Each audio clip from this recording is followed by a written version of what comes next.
Hey everyone, welcome! We're just getting started here for our monthly COGG Let's Play. There's myself, Caleb Eno here, along with my, let's see, over this direction, compatriot Wesley Adams.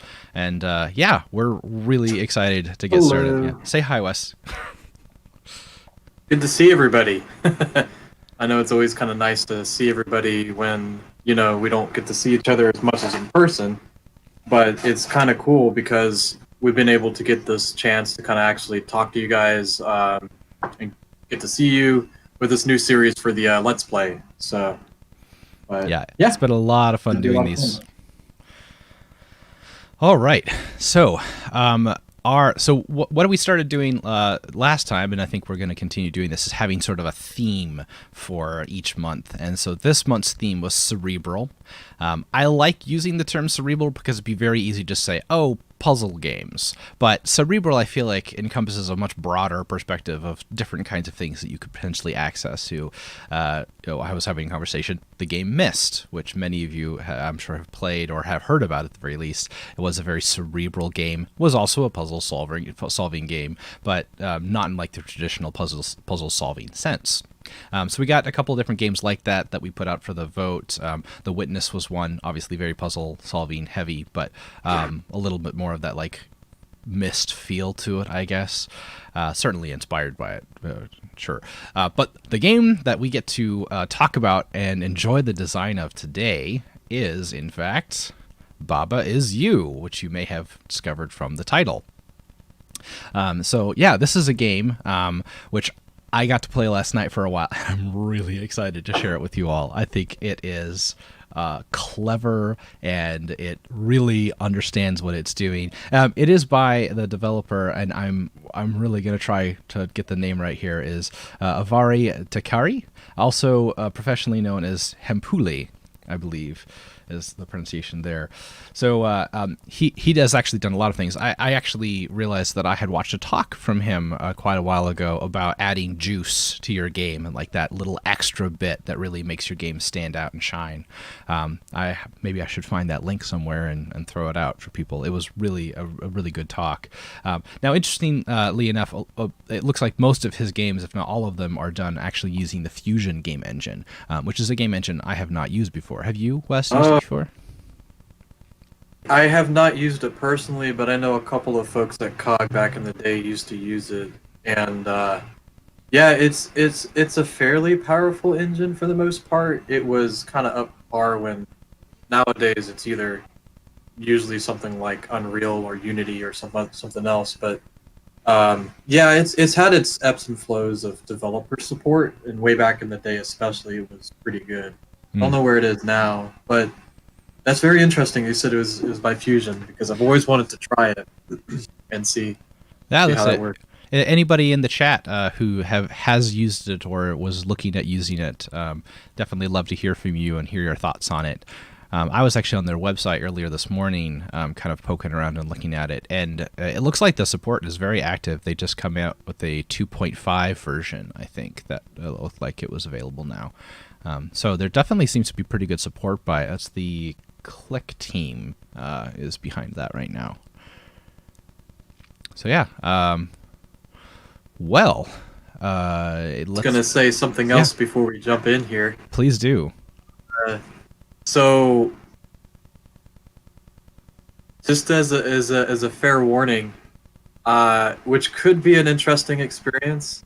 I've heard of this game. I've never played it. I've also never seen it played. So I'm coming in here at a blank slate. Oh, fun. So this will be pretty cool. So I can kind of get like a first experience on terms of like how things are kind of moving. So I'm excited about that because like I have no bias at all. Like, I just know it was enough for people to want to vote for it. So this will be pretty cool. Yeah, it was really neat. That actually, the vote was really fun. So the four that were up for our cerebral games was The Witness, Baba Is You. Yeah, I played that.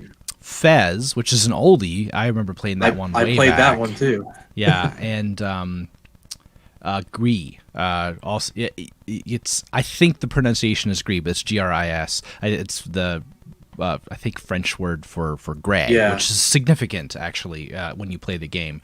But right out of the gate, like right after I posted the link, 6 votes came in, and there were 2 for Witness, 2 for Baba Is You, and then 2 for Gree. And so it was like a 3-way tie right out of the gate. And then Baba Is You bumped up for the lead. But it was really fun to kind of see a range of people who are really interested in see different games being played, so and talking about their design. So, yeah. Well, and if those ones are the ones that came up, as the lead runner, because I have played with The Witness, I have played Fez, and love those games, and Gree is also one that I'm on. I've got the game, as well as this game.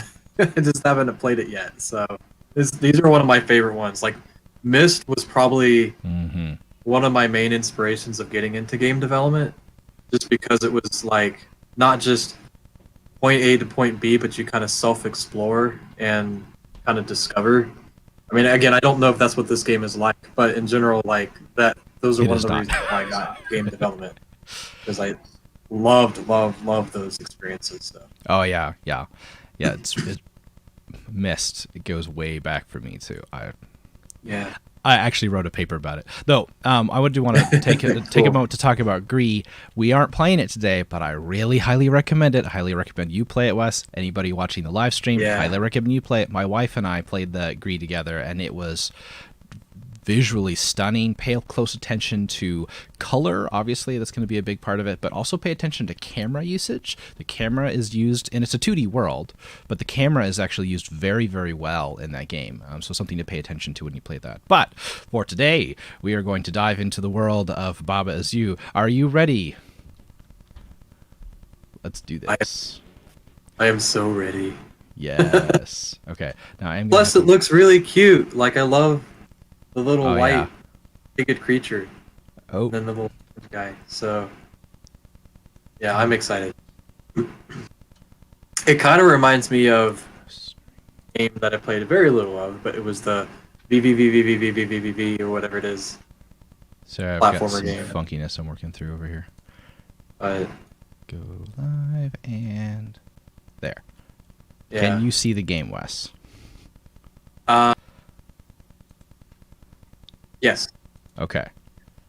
And if I do this, in theory, hey, there it is. And let me turn the volume on here.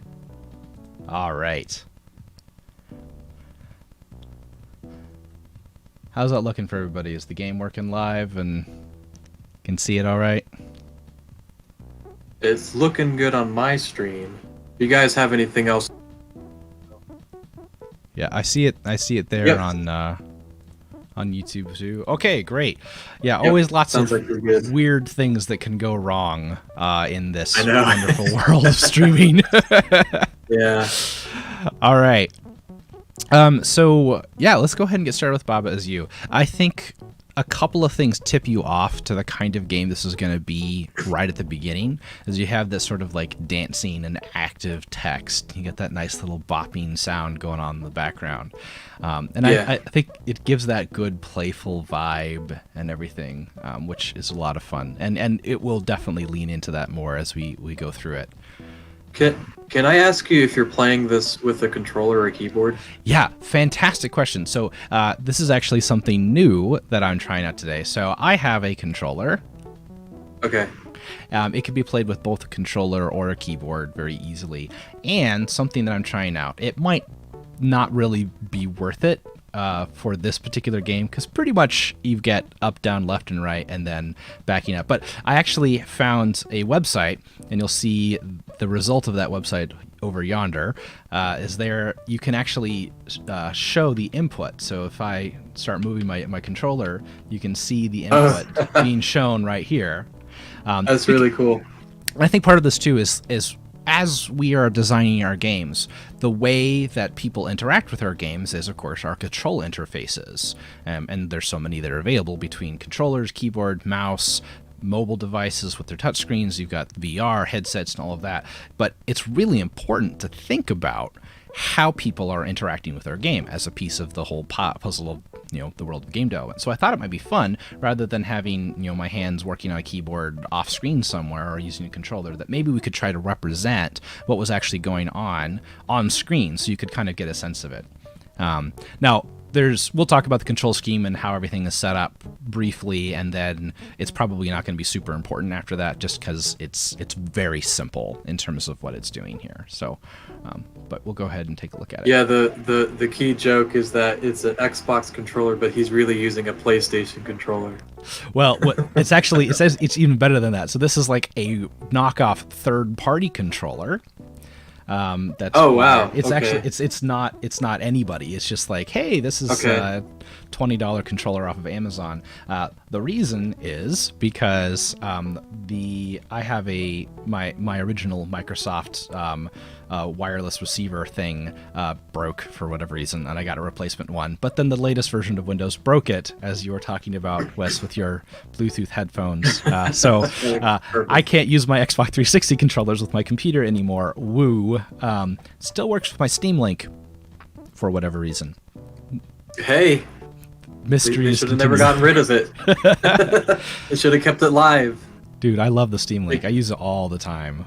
It's so good. I know. That's another discussion for another time. Fair enough. Absolutely. Yeah. All right. Well, let's get into Baba Is You. All right. I'm going to start a new game, because much more fun to start a new game.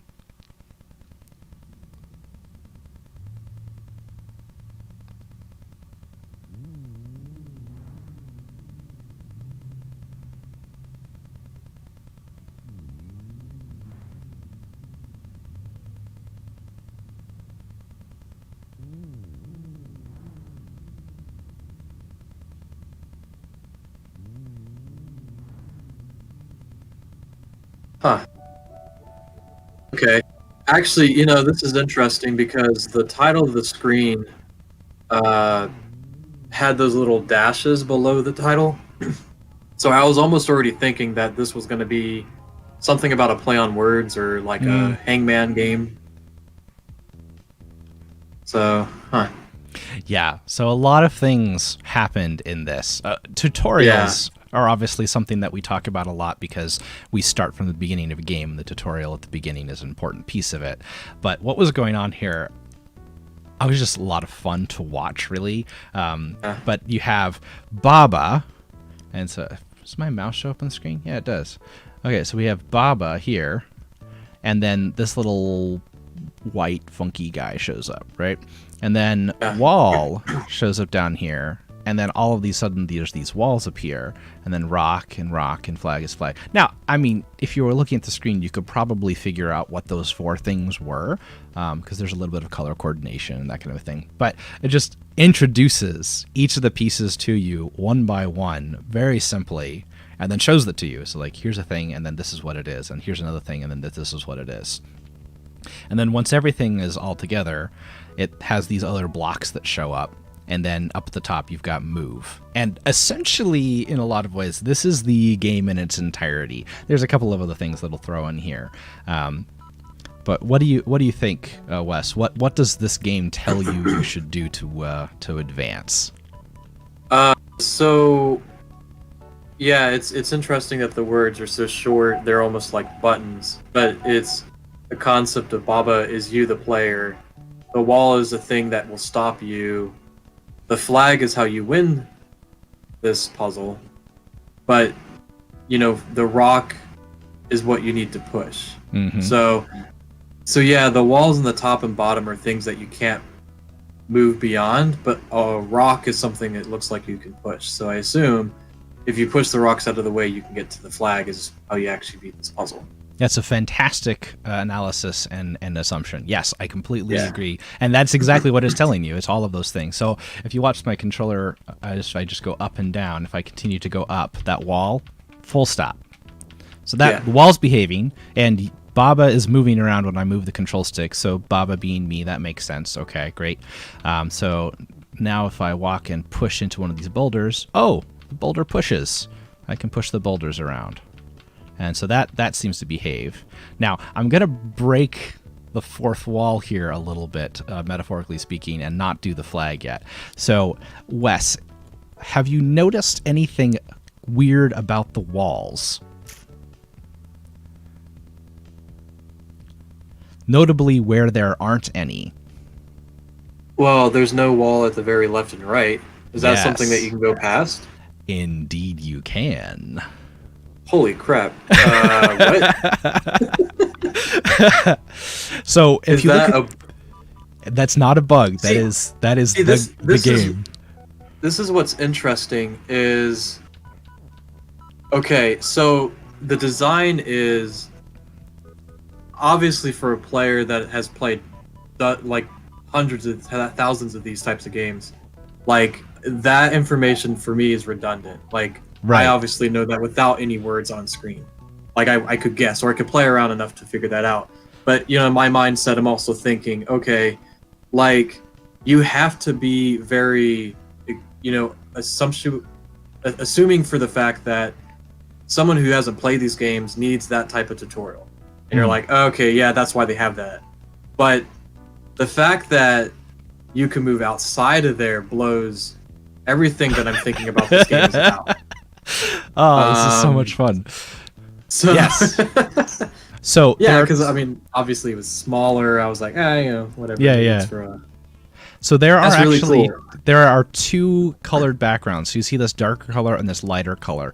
This lighter color actually acts as the true border. You can't exceed the boundaries along the edge here. Gotcha.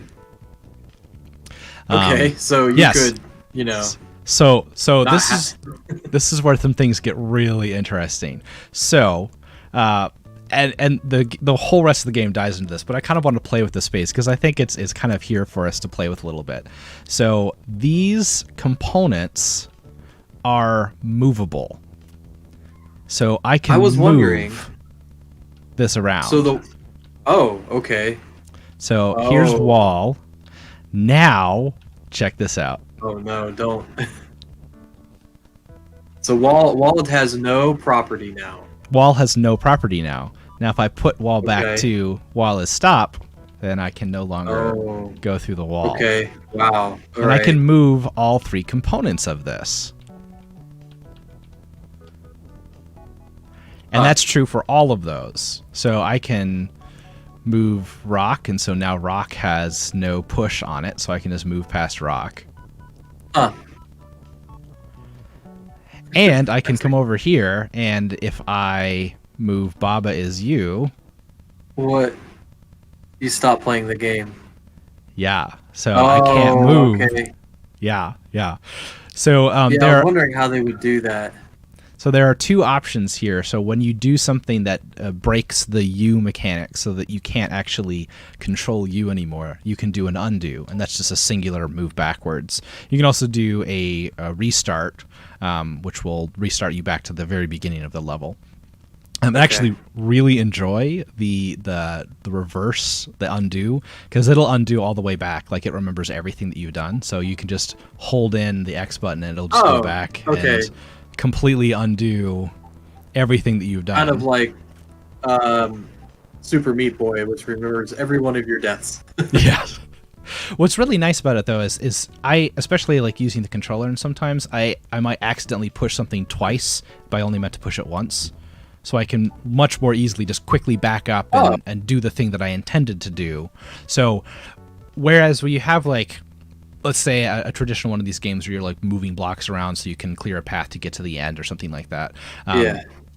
I'm sure you've experienced that moment where you move the block one too many times and you're like, no, and I have to restart the whole level because I like blew it. But I think that what this allows the undo action, because it remembers every single piece, lets you just go back that one or two moves that you needed to, or you can go try a couple things and then move backwards. And you can kind of always have a safe space to return to. So it actually encourages experimentation and playing around with new things, because it doesn't punish you for trying out, random combinations of stuff.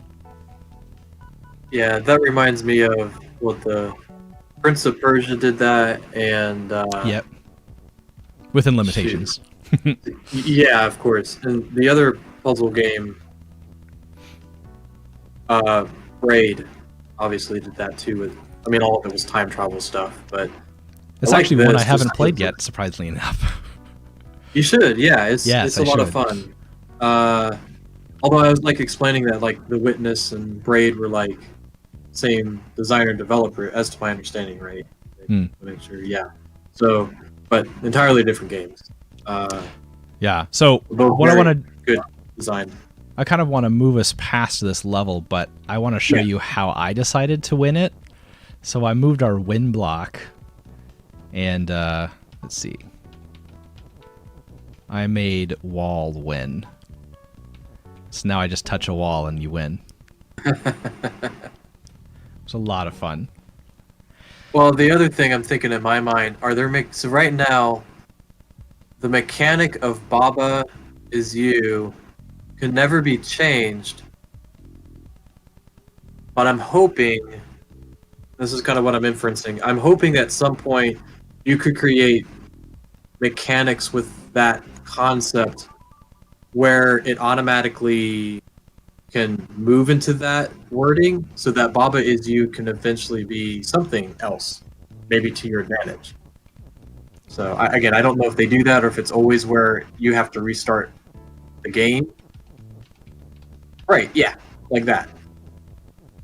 Right, exactly. Yeah. I didn't even Yes. think of that, but Yes, that correct. is in fact one of the pieces of this game. Yes. Oh, did so the rocks all get together into one? yeah, Oh, there's wow. a thing where you can like, because they can end up combining and then you lose. all Yeah, the I things, guess. but- Well, there's nothing to stop it. Right, So we just kind of. Okay. So Wow. yeah, so thank you for asking that question. It's really great, and that's a good inference based on the rule set here. So essentially, what this game is doing is this is introducing you to this really awesome isolated componentization of rule sets. So basically, each thing is its own isolated entity. You have an object, so you have rock, baba, wall, flag, and then you have a thing that it could be: you, stop, win, push. And those things Yeah. can be recombined and added in different ways to produce all kinds of things. We'll get into more of it later, but for the moment, know that any one of these things can be combined with any other one thing. That's great. Yeah. Cool. We gotta have an overworld. Yes, we got our overworld. So there's a little bit of an advancing Mario style kind of thing Yeah. going on here. But I like what they do is they give you that sandbox first level, which you could totally miss that there was anything else going I on. You could would've. just move the rocks, go to the flag, move on to the next level, and you would have totally missed that anything else could have been done. Okay, so what I want to keep track of is at what point in this level. I mean, it may even be the second level, but what point in this level? Yeah, I guess it is this level. Mhm. You start to realize, like, holy crap, I could have done what in level 1? Right. So, and this is actually I it. guess This is the would be moment. it. Yeah, so they understand that you may have totally missed that there was other things you could have done in that first level. And so they introduce you to Yeah. this level where there is literally a wall, and a wall is stopped, and there's nothing you can do except for move around these three things. Yeah. And of course, moving any one of these is going to break wall is stop, and then all of a sudden, and at this moment is when most players are probably going to experience that like Yeah, holy crap. yes. That's funny. Yeah, it's really neat. And then you Well, actually because go ahead. it's funny because the intro tutorial, again, was a hidden red herring, right? Yeah, Because yeah. it looks like your traditional Mario game. It looks like your traditional puzzle game. So for anybody that's played this a long time, honestly, they're probably the ones that aren't going to get it. It's probably the people that are like, I don't know how to play games, that are actually going to get it on the first level.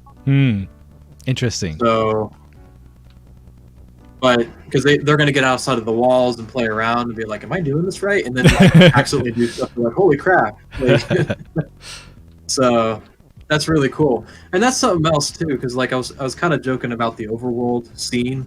Mm-hmm. You know, it's kind of cliche, like, oh yeah, you can go from map to map. But what I can already tell that this game is doing well so far is just they're literally just keeping it as simple as possible. Mm-hmm. And I think that's important when you're designing games, especially puzzle games, is that you don't need to have like super complex concepts. You just need to have a focused end Mhm. result, right? And or maybe several results, but you want kind of like a feeling or a motif that kind of carries it throughout the game, and Mm. let that be the thing that shines. And I think sometimes what happens is we add so much to a game that doesn't really matter. Like you could add a bunch of other things. I mean, you could almost take out those bushes, right? But Oh, now, maybe. yeah. Well, I mean, that's what I'm saying. Like, I'm almost when I see this mechanic, I'm hoping that sometime you can take those bushes and do something with them. We'll see. So, So, just something I do want to point out, just from a visual sure. perspective. So, we do, as developers, we always want to be communicating really well to our players things that are happening, and so there are actually, I've played around with this in different levels of different ways of combining different things. You can combine them potentially in different directions. You can see flag is when from left to right, and then Baba is you from top to bottom. So there is a little bit of like combination, and you can do that way. But not every order of combination works, and so something that I really like here is you can see that wall, the is and stop, none of those are playing a part in a working combination of components, and so they're sort of Yeah. darkened. And as soon as you move it Right. into, they light up, and there's also a slight auditory cue. It's like a womp womp Yeah. in the background, cueing you in. And also there's the dust motes that sort of like break off. So it dust Yep. motes, Yep. turns brighter. It gives you both a visual and an auditory indication that there's been a new connection made and something is in place. Another way that it actually can tell you this information is, if I can find the right button here, in the start menu, which actually, if you see at the top, there's the start pause tutorial button. It actually Okay. tells you what the active rules are based on the setup of Right. your room. And as you change those rules will actually change. So wall of stop is gone Yep. now. So you can always Well, go and back here to check yourself on what rules are in play. that's something that I appreciate too. Is I've seen a lot more in games where, sometimes games back in the old days, like it almost feels archaic at this point, would give you everything you needed to know in the beginning. And it Mm-hmm. was just so much information, it wasn't consumable. Now games try Sure, to do it absolutely. in like small spurts, Yes. where this one's saying start pause, which also happens to be a good way to understand how rules work. You're like, oh, hey, Mm-hmm. that makes sense. So, And so this is how it kind of does its levels. It's much more okay. minimalistic rather than I like Mario, where that. you kind of have it done in different pathings. This is just sort of a grid of levels that open up as you open up one to a 90-degree angle from it. It's kind of weird. I always like going in order. Try to figure out what their recipe is in terms of what they initially want you to Yeah, go through. yeah. Cool. So this is fun. So let's see, existing rules. This is a game where it's usually good to kind of take stock of everything, because they will periodically hide things in corners where you Yeah. can't find them. So it's good to take stock of what's going on. So we got wall is you. Okay. Yeah, so you're that wall at the bottom right. Yeah, there you go. And then flag is stop. So right now, if I start moving around, I'm this little wall guy. And that introduces Okay. you, that's sort of, this is level 2, right? So we had 0, we had 1, and this is level 2. So level 1 introduced you to, oh, I have to be able to modify features in order to advance the game. This is level 2. Level 2 is, I don't have to be Baba. I could Yeah. be something else. And so You we could kind of, literally recreate level 2 from level 3, or vice versa, obviously. So, yeah, And because it's discovery. If you didn't know already, yeah, you can that's make an the same amazing game. point. This is actually almost exactly the same level. It's the because the wall is where Baba was before. Flag a stop, which was the walls, and this is like totally recreate. That's really interesting. I actually had not noticed that on my first time through. Wow, Because it's very it's, cool. It's the discovery that if you didn't figure it out already, the textures don't matter. What I call them textures. Yeah. They're just there. Oh, that's interesting. Okay, so So as Baba, you usually, well, I guess like getting a little technical, but like the thought process of um, how you render over top of these textures Mm. is interesting because it seems like the flag is still always on top. Yeah, I'm not That's a more technical sure. thing. I think it's a more technical thing. I'm actually that's interesting. I'm not sure if there's. I know that there is a mechanic that comes a little bit later that has to do with Yeah. verticality versus like which layer you're on, kind of. But I'm not sure that this is really. I think this is just a product of something has to exist above or below something else at all times.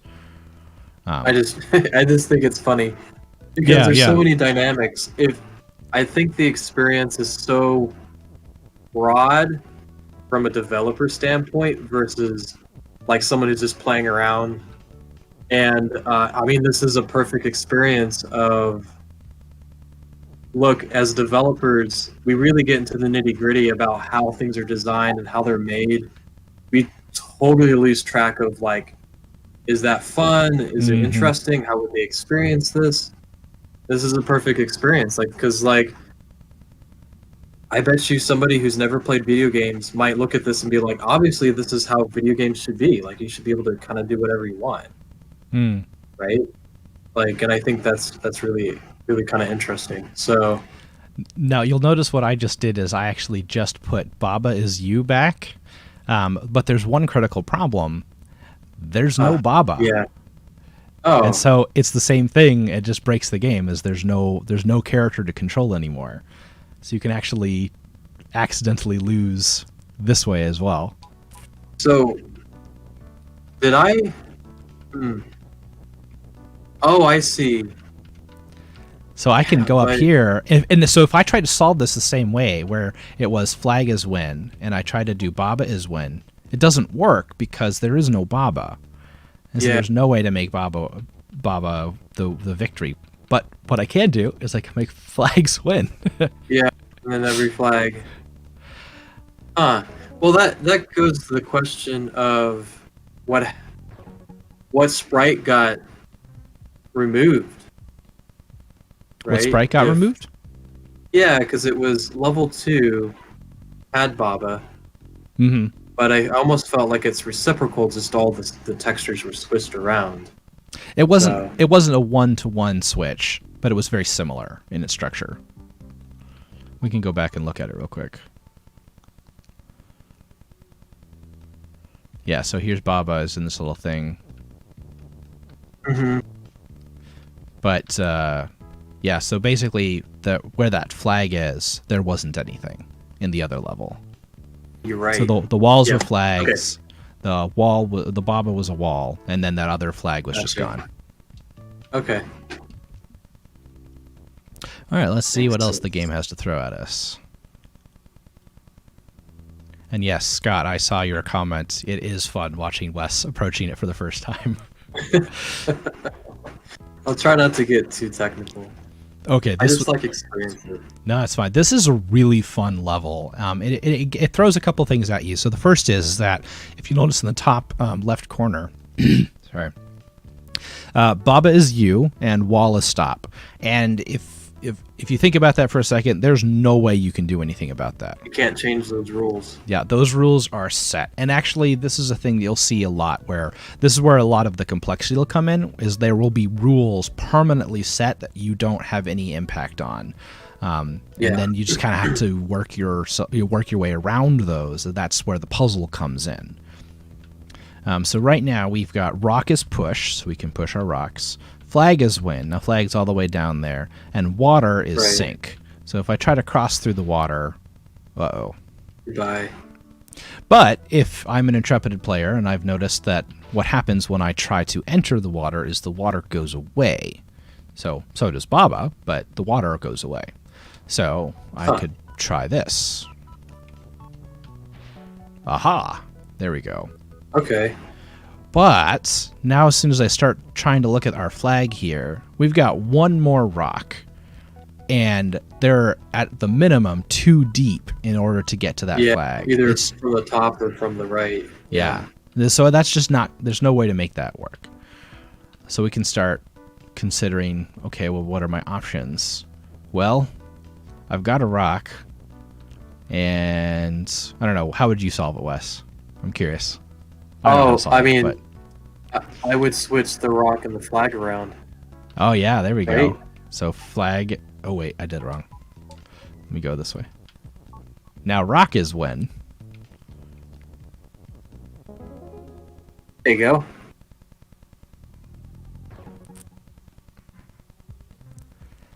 Yeah, so once I you mean, get... Oh, go ahead. I just can't imagine the QAing of this game. QA, It's so yes, confusing. yeah. No, totally. So this introduces it to you early that there are... So as you've been going, you might have noticed that there were sort of these little seed blown in the wind sort of things you've been collecting. They're on the top right. And then there's these flower icons. So you'll collect flower icons throughout the various levels. And this gate requires you have collected 3 of them. That's pretty typical Mario overworld kind of stuff going on there. Yeah. Nothing too flashy or fancy, but it does introduce the idea early to you. And I do love these the names for these. So if you look at the top left, it shows you the name of the level. So it's like, where do I go? And now what is this?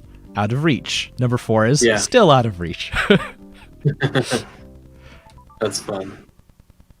I will really applaud the animation in this game. I know it's minimal, but it's like, it's just really cool and intuitive. It would not be the same game if it didn't have that little kind of bouncy going on. Like if they were all just static icons, and it goes so well with the music. That little like kind of chill beat. Yeah, and I mean, in some instance, I know there's a lot of us like, I can't animate, can't draw. This really isn't that crazy hard, especially like because the design is minimal. Like we've only really had maybe 5 or 6 different outside of the overworld stuff, like in terms of mechanics that you needed to draw. So in some instance, you know, a game like this would take a long time to make in some instance if it was just you, but not incredibly terrible for the core game. Like, you know, those rocks are probably 3 or 4 keyframes of animations. Yeah, I think it's 3. And you could make this game pretty quick. So we have this is really fun. We have these rocks. We know rock is push. We could modify that. These guys are pretty much locked in place. There's nothing you're gonna really be able to do here. It's really funny because last time those were not able to be accessed because of a wall. Really, it didn't matter that there was a wall there. Yeah. There's no way for you to push it outside of the boundaries. Yep. Or within the boundaries, so. All right. I just love how these are designed in a way to kind of like unveil stuff slowly. Aha. Oh. Pushed it out of the way with the rocks. Nice.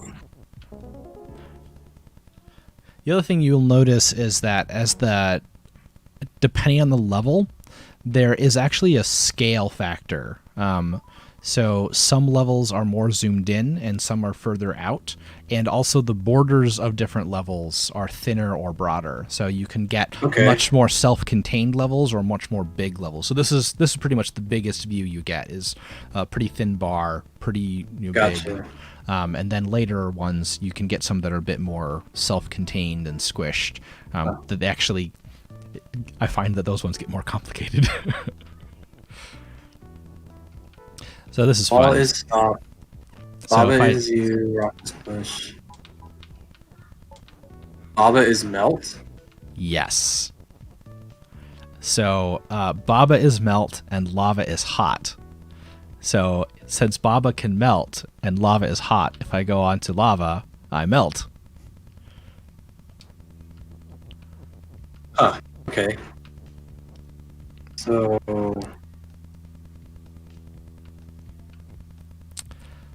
all right. So So I can push the rock, but that doesn't really do very much for me. Can't really get very far. That's a bummer that you can't change the wall. Yeah, walls are all... Would be too easy. So let's just make lava push. Oh yeah.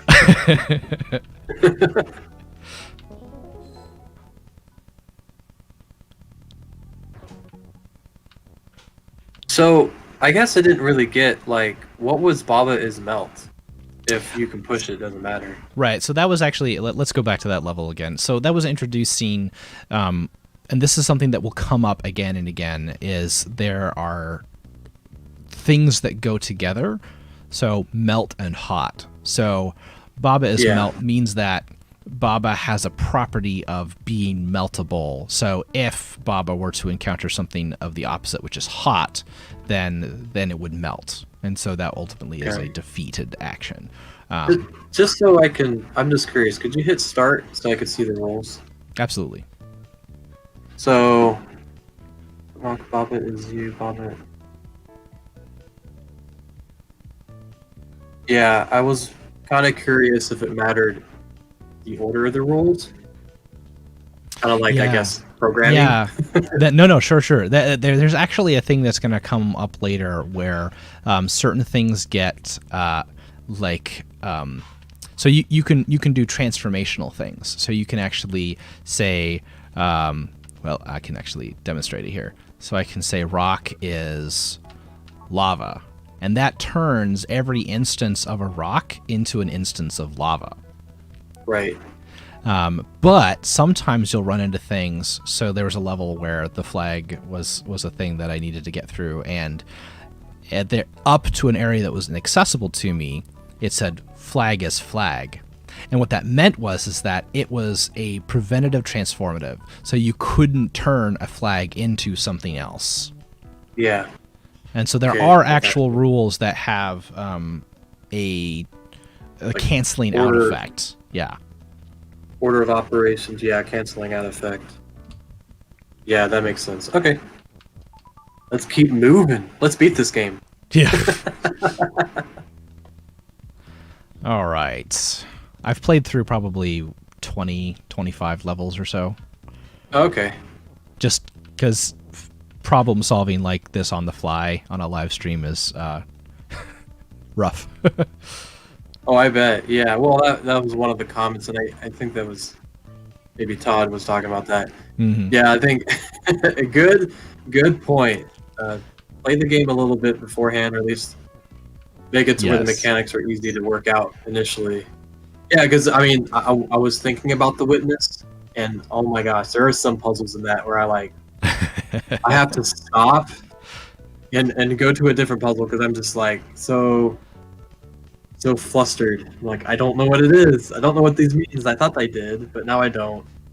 Yeah, and that's something else too that I think is inherently common with puzzle games in some regards, especially if they're not like sequential, is there's no, actually it may be more advantageous to kind of like stop and come back to it, because like for some reason the way our minds work, like us seeing at things a different angle can help us problem solve better. Mm-hmm.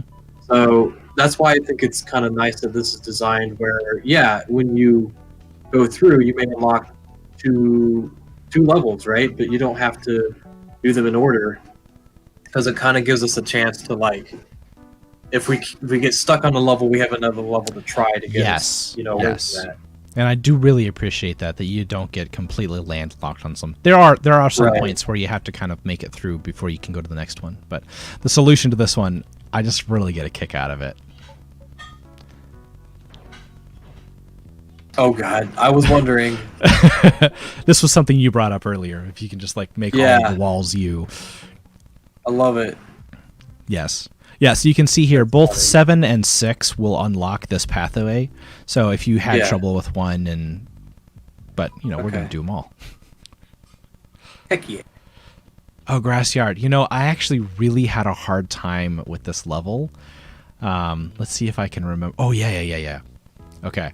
So this one drove me nuts at first, and it's because so you see grasses stop, right? And it turns out that wall is nothing. And then I got really stuck on this idea that I could push this up and down, and I tried doing all kinds of funky things, playing around with this, and I couldn't figure out what I was supposed to do. And it was one of those pieces where there was a thing that I had not put together yet about how the mechanics of the game worked for me to be able to utilize it correctly. So I will show that to you now.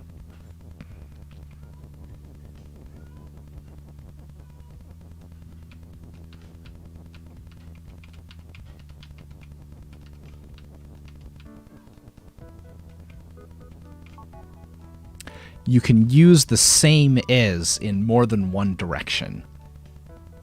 And that is the piece that I just had not figured out. And I was just going crazy trying to figure out what I was supposed to do here. Yeah, there are some things that aren't always communicated either. Like, even though this is a very straightforward communicated game, because it's literally with words, there are some things that aren't always, that are just kind of subtly intuitive. Like pushing those blocks. Like, how do you describe that other than just you happen to push it the one time, right? And I think that rocks were an indicator of that things can be pushed, but not necessarily that words could be pushed. Right. So I think that's something to keep in mind, is that there's a lot going on in the background of all this that we don't even know. So there has to be a kind of like a balance. So I think like you pushing the grass around a bunch was like, what am I missing? And if we can't think about it, if we can't just initially see it, then, you know, it's our natural minds to like want to interact and touch it and play it and see, okay, what is it that I can just play around with a different part of my brain that may help me to discover what's going on or what I can do. So yeah, that's cool. I was just looking at the animation for Baba, and it's like every time you move, he goes from a different frame. So his legs are like open, straight in together, and so when you see it together, it looks really good. And there's little dust motes behind him.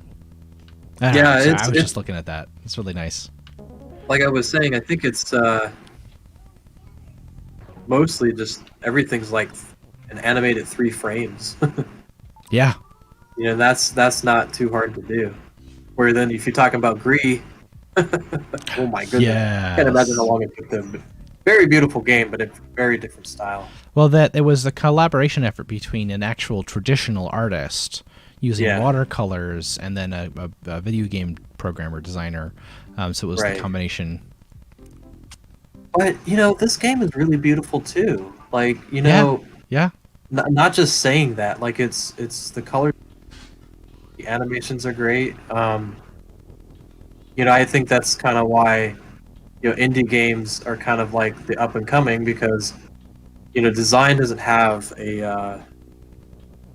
boundaries, right? Because design can be minimalist, it can be complex. It's just kind of how intuitive is it? How does it interact with each other? So, yeah, I think that's. Anyways, so we enter this. Yeah, no, that's good actually. Design. Again, I needed that on bumper sticker. Design has no limits. Yeah.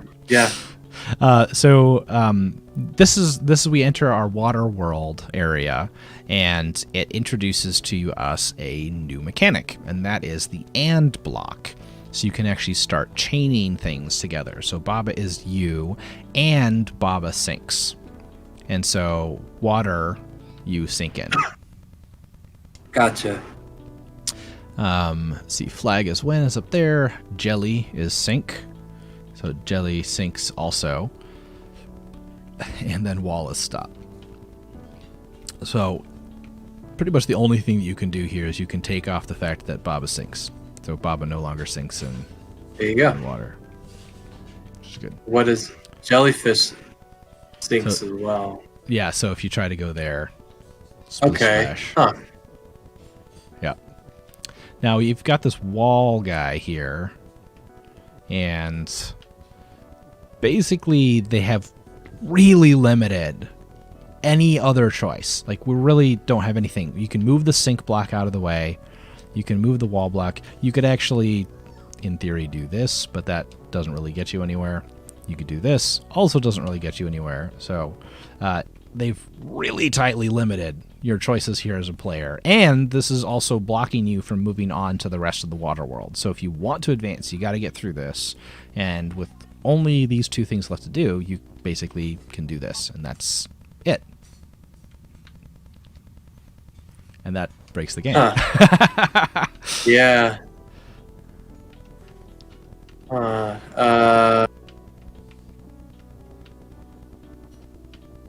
Let's see here. Aha! That's another thing we can do.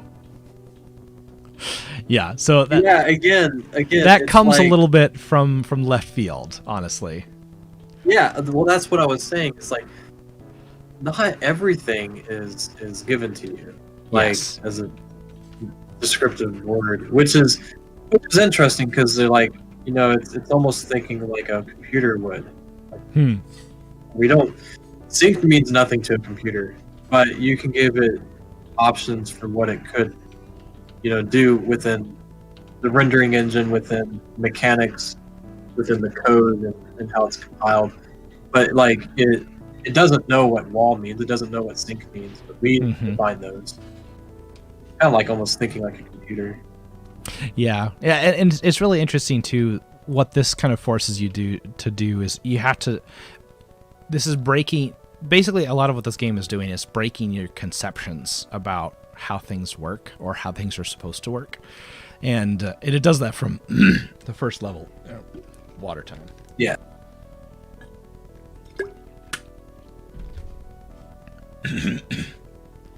So, by making it so that you've only ever used these things really to be combinations of these, and, you know, sync isn't what you want, and, you know, that wall breaks everything because it turns into a wall and then you can't do anything. It forces you to have to then interact with these things in a new way, and they actually become a part of the game in a way that they haven't been before, which is you can now use them as strategic resources to advance yourself through the game, beyond just their inherent value of how they can be used to combine and create new rule sets.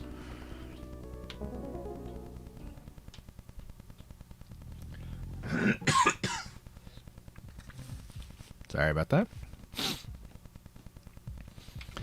All right, so Okay, so yeah, go ahead. Well, I didn't even notice. So this isn't the overworld. No, so we got here from this point on the overworld. Gotcha. So this is kind Not of like really a subworld.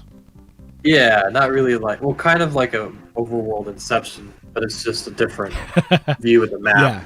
Yeah. What you'll notice though is that up in the top corner, we now have 1 out of 8 for our little icon guy. And so that there's a little bit of a contained progression going on here now too. Gotcha.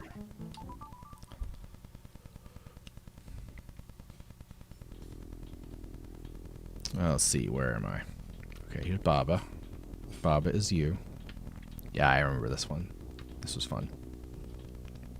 So Skull is defeat, Star is sink, Rock is push, and then there's Rock, and then there's an and that we can do something with.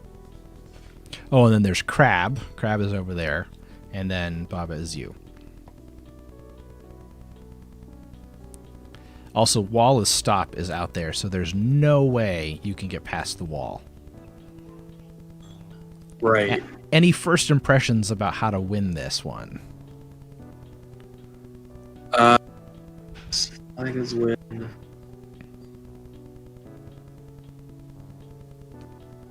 I love somebody said in the chat, golden rule of Baba is if something seems impossible, it probably is. Also works in real life. Yeah.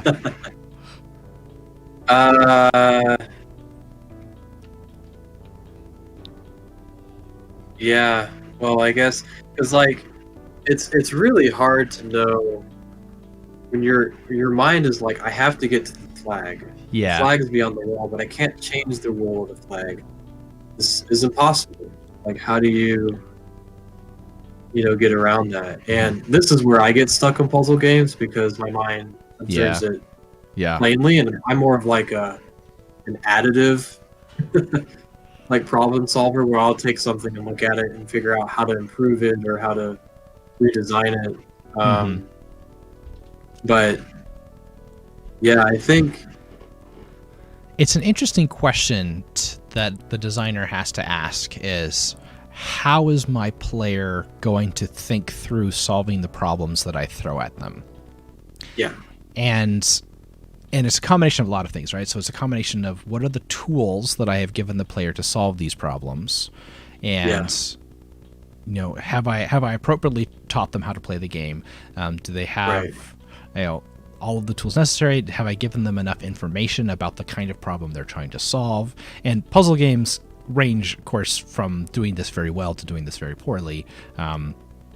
But it really is expandable to a lot of different areas. So if I've created a combat system and I'm throwing my player into that combat system, have they learned enough about how to engage with that system to excel? And then, of course, you have sort of a diagram of difficulty to, what's the other one? Shoot, it's competency, I think, is the other two.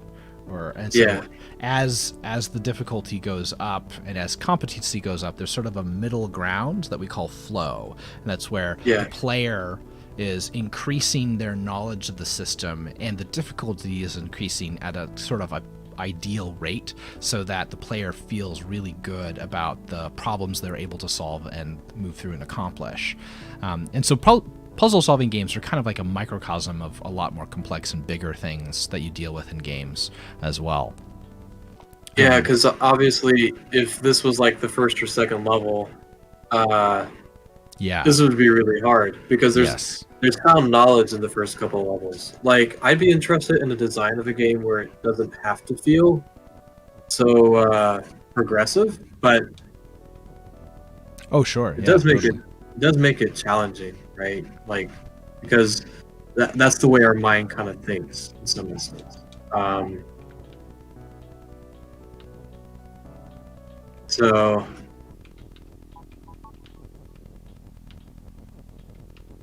So Raucous Push. Oh, could it be Raucous Push and Sync? Yep. Okay, because then you could. Yeah, so kind of what I was talking about earlier. This is an old trick with mazes. Is doing the maze backwards, which sounds really silly because it's essentially the same thing forward or backward, depending. It doesn't really matter which way you start, but here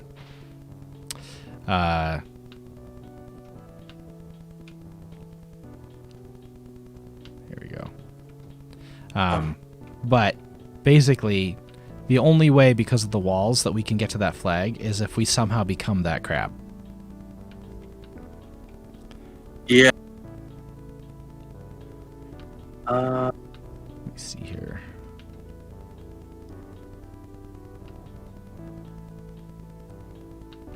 Oh, no, wait. Hold on a second.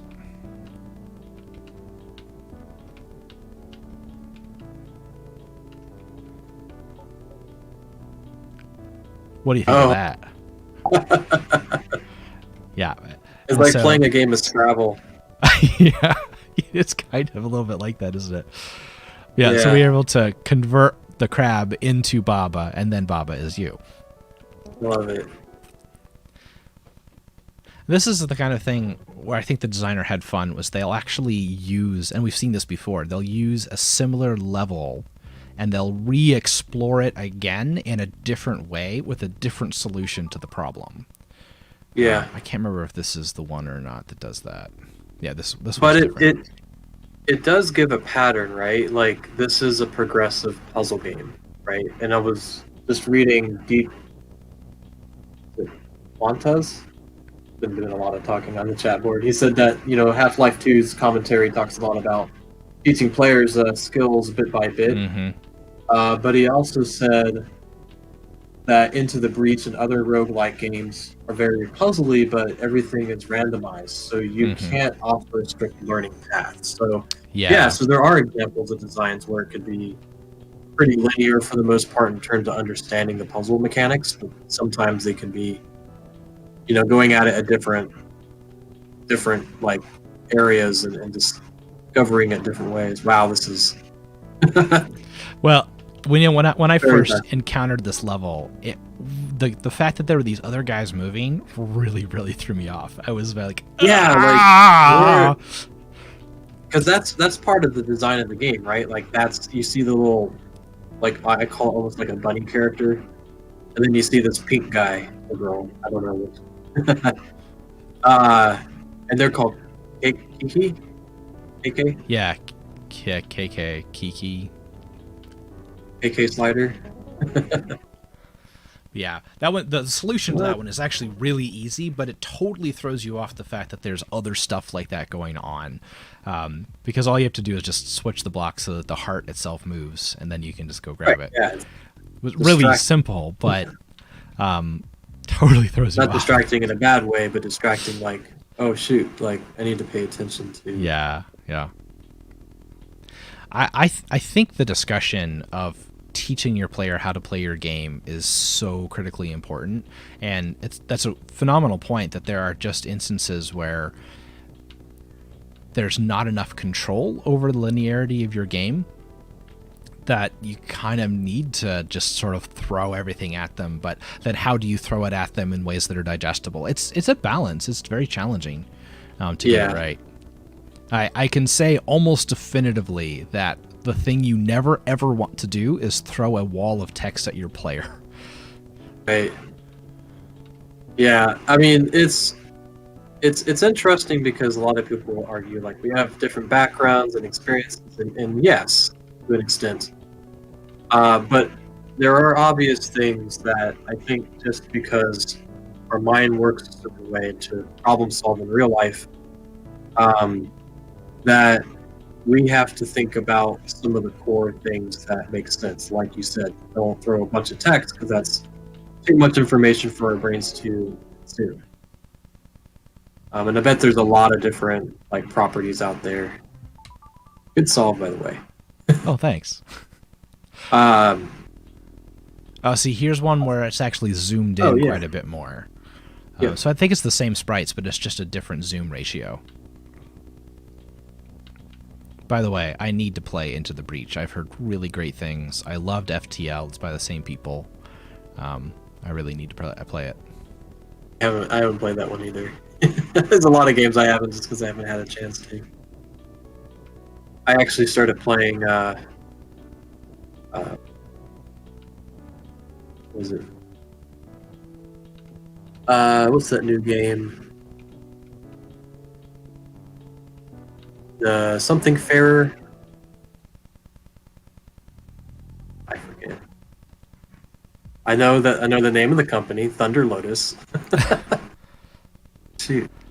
So I wanted to talk about this one a little bit because this Sure. is a good example of this sort of isolating to teach you something, because this becomes a thing that comes up a couple of times. Is the way to win this? So there's wall stop, you can't get to it, and so there's nothing you can do. You're only dealing with Baba is you and Flag is win, and so the Right. trick here is to make Baba is win, and Baba is also you. Oh yeah. Yep. And that's really important for you to like get as a core piece of the mechanic. And so this kind of makes you play in that space. And also what's really interesting is that beating this level gives you access to, it's kind of like a bonus level. There's two levels here that are especially challenging above and beyond. We'll pop into it. I don't want to. I beat them both, but I don't know if I'm going to be able to remember how to do it. Is this but like one of those more challenging levels? yes, this one is a much more challenging level.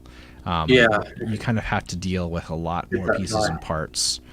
You have this thing up here where flag is defeat. So initially crab is nothing, but then getting to your flag is actually you lose.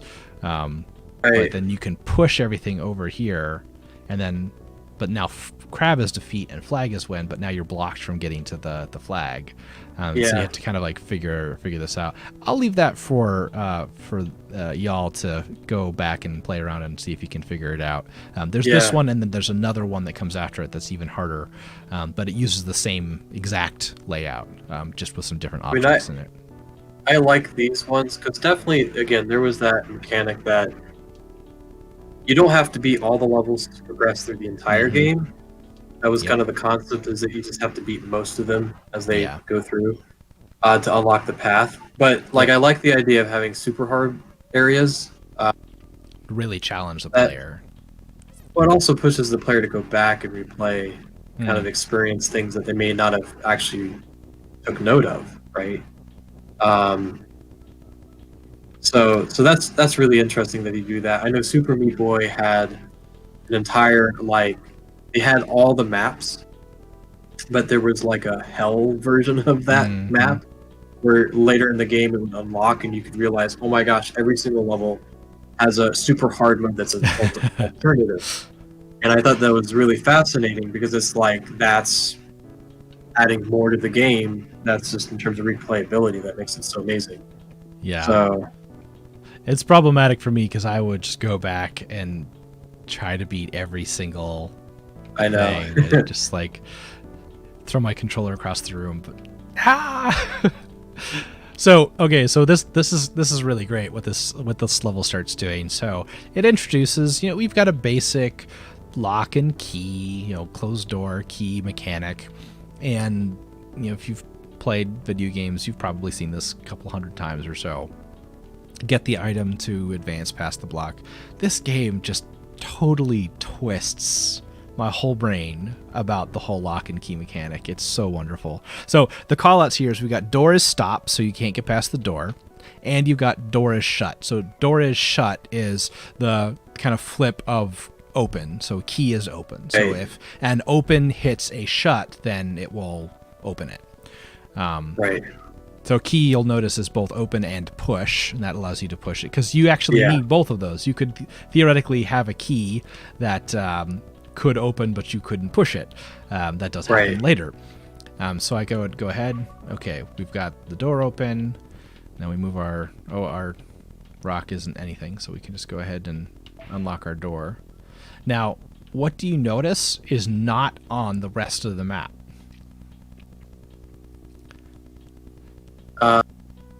Is it?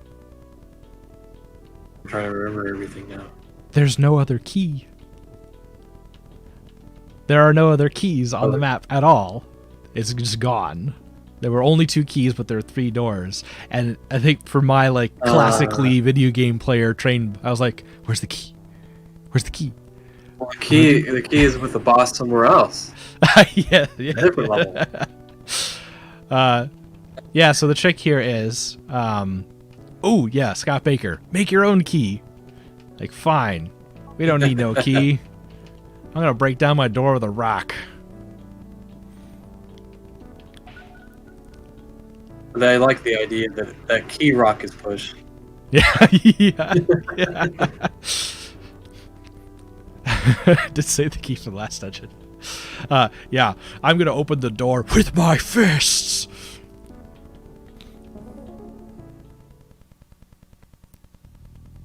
Sometimes in Zelda, you get the door and you're just like, I just need the key. I know. I always get stuck on the collections of Zeldas where it's like, collect all. No, fine, I'll do it. But I won't like it. And then I like it anyways.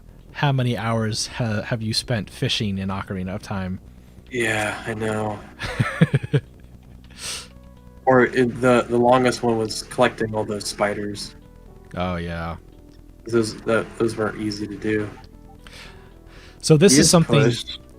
This is something where, if you made it through level 7 in the overworld, the grassy field level, then you would have what you needed to figure this out, and that's to your point about going back and playing things.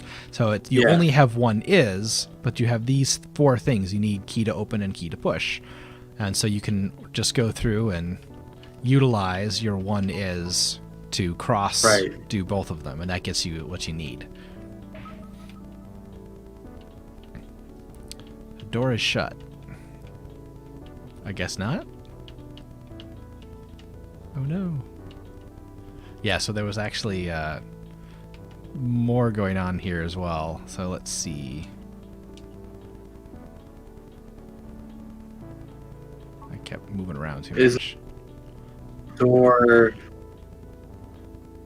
Doors push? Yeah. I'm pretty sure that's it. That's quite a distance, but yeah. So the way is shut, but we can just push it out of the way. Right. There you go. Cool.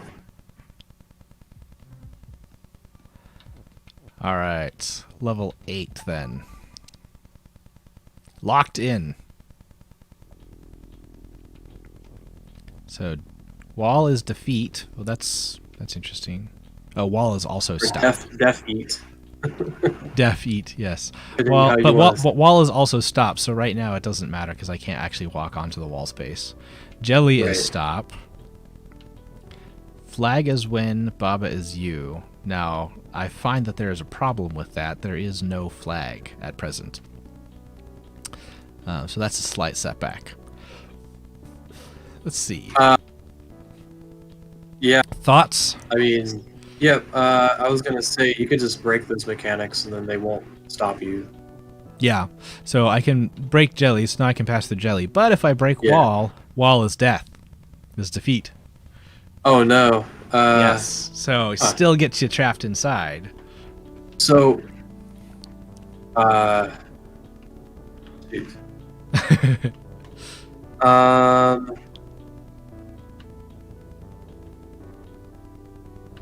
Oops. This is where you just like I just feel so dumb. Okay. No, it's Because fine. that's the whole point, right? Like it was very purposely designed that these are very simple words. Awesome. Awesome. It's a very simple word, so you're like, this has got to Right. be easy. right. And that's the whole concept of easy to learn, difficult to master, kind of like. That's why I think it's brilliant that these are just the words are so short that they can only fit in a small square. Oops. So Also make Baba win. there you go.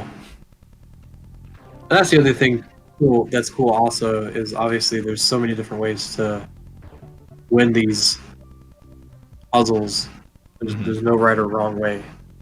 Yeah, so by clearing 8 of the levels in this world, you were able to then advance onto the next one. So that's where you get your little star, your little flower guy, Okay. and you can go on. So again, to your point of being able to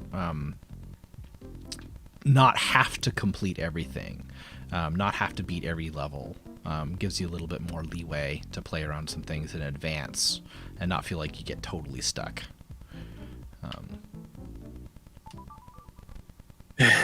Words are so simple, so this has to be easy. LOL. Oh no. Exactly. Yeah, that's the frustrating thing, right? Is it's like this has got to be easy to do. There's not much I'm working with. Now there are some times where like you had the Kiki character that was moving around a bunch that gets distracting. And you're like, holy crap! Like I can't focus on what's going on. But for the most part, yeah, it's you sit down, you can kind of take it all in. Yeah, so this So is rock one of is those, rock, flag is rock. Yeah, so Wall is rock, stop, flag is win. Baba is that's one of those anti-transformative things. So because rock is rock, I couldn't, for instance, make rock is flag. So that's a contradictory rule to a previously existing rule. So rock is rock, so you can't make rock is flag. Yeah, I never saw that before. But in this case, we can break that rule so that Yeah. doesn't become the overriding thing. And that's kind of what this level is trying to Gotcha. teach you at this point. Okay. So you can have preventatives for transformations, but you can also break those preventatives for transformations too. Yeah. I gotta hand it to folks that have been programming for a while. I don't know what language Click Fusion is, But this must have been pretty challenging to figure out how to program all these Is it? exceptions and It's. conditions. I don't know if it was ultimately that challenging or not, because the behaviors are pretty Yeah, simple. So like, again, this was, I was true. talking about the componentization earlier. So basically you have push. Push just means that it will move and anything can have that feature. And then you have things like Baba is you, so you, whatever is you gets the control scheme applied to it. Whatever is, you have sync and melt and heat and, et cetera, et Right. cetera. So I feel like it's not really that complicated from a coding perspective. I think what really was difficult, probably in all of this, was just with all puzzle games, figuring out how to make those puzzles. Yeah. Yeah, we worked on it was a game that we worked on with multivarious games way back in the day. I say Is way this the back, not super hatching far. game? Ugh. Is that What is it? is that the hatching game? The like Yeah, yeah, it's the one where it's like you're a little robot that's constructed from a scientist dinosaur from the future, and you go back in the Jurassic period and use your ability to hatch different dinosaur eggs, which have different dinosaur babies have like different abilities. Uh, and what had happened is that we actually had a design team go in and like write on a gridded piece of paper all the different design mechanics, and that was fine. But like QA was kind of a nightmare because we would like go through and be like, "Oh, this works, yeah," and then somebody else would be like, "Yeah, but did you know there's this other solution?" They're like, "Oh," and that made it really hard yeah, because yeah. we wanted the designs to be progressively challenging, and then we realized that a really hard solve was not as hard as the one that was really easy that we just didn't see. Hmm. So what we actually ended up doing was Tom, our programmer, went in and created a debug mechanic to basically uh, deduce all the different solutions, even if it was like the one that we knew, and that would give us the solution and let us know how challenging it could be. And then we could actually even take those solutions and make them not solutions by creating different barriers and then make it actually very challenging. So that Hmm. was kind of like our ways, like having the computer determine the paths to solve a solution. And then once we were able to do that, then we could determine what the solutions were and how to redesign them so that they could be progressively harder or not as hard. Or actually, sometimes the computer would find a more unique solution and we'd use that instead. So it, it's Yes. I don't know if they do that here, but it made the design process a lot easier. Absolutely. Yeah. I mean, I feel like there was an app back when I was in college. Someone was showing off. It was part of a research project where they actually wrote AI to create permutations of solutions given the rule set for their game, and that's how they built all of the levels in their game. Was doing that, which Yep. it's sort of that's in reverse, almost. Right. Yeah. So I think that's a That's very essentially what useful we did. thing. Yeah. Yeah. Yeah. Yeah. Um, So I remembered something about this is that there is actually the restart mechanic. You can do that from this menu, but there's another way. I think on the keyboard it's R, and on the controller it's like I don't remember. I thought it was that. Maybe it doesn't kick in until it's not kicking in. Oh well. There was, rather than like going back, it was just the reset. But what was interesting about it, and what I really liked, was that if you hit the button to reset, it would ask you if you actually wanted to do that, which, Yeah. that's nice. Don't want to accidentally reset. But there's also a configuration option in the settings where you can basically tell it, hey, don't ask me if I want to reset. I'm not going to accidentally push it. And there's a little thing that says, hey, if you want to turn off this, you can go turn it off. And I Yeah. just like little tiny customization things like that are really nice. Well, that's thinking about like the player, because inherently you become the player as you're developing a game, and you have to kind of think like, if I have to do this over and over again, it's there's some debug tools that we probably don't want in the game, but if it's like, man, this was really great, nice. If this is really great, like, why don't we just make it a feature that people can turn on and off? And that's definitely something I'm seeing more and more nowadays is developers designing something to just be more not challenging for like mechanics sake in terms of it's just hard to do, like it's hard to move that far, or it's hard because I have to wait for the screen to load, that kind of stuff. That's stuff that shouldn't be hard, but take that stuff out and it makes it even more pleasant experience, even though it's a frustrating mechanic or frustrating game in some instances. And try to problem solve a good frustration versus bad frustration. This is really funny because Baba is open, so you can actually open the door with Baba, but then Baba goes away and then you can't continue to play. So is open because the door is shut and stop, and so you can't. So you have to have something to open it. Let's see, what did I do last time? Is it open as when? Open is what? Top? Open as when? No, or you Baba. Can't. That's gonna break Baba. Yeah, so you can start going this way, where you can push Baba is Baba. Well, that's fine. That doesn't affect anything. But then Baba is defeat, and so. Oh, I see. Yeah. Yeah. So that's a catch there. Trying to remember. Oh, it's just Oh yeah. Okay. So you just need to make flag is open. Gotcha. Yeah, it's really funny because it's like mechanics you've already learned, and you're like, obviously it's that. Should have known that.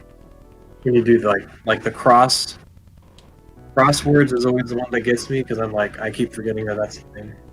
Yeah, so and it's partly. Oh, sorry. I think it's partly because we read left to right. Right. Yeah. That definitely plays into this a little bit.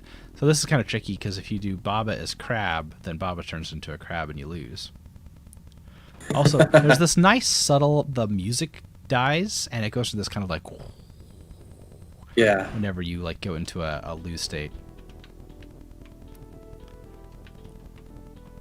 Let's see, I did this right, I think.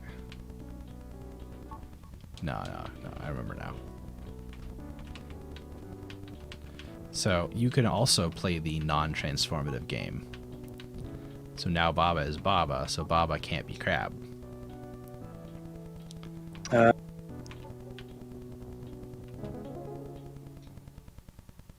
Congratulations.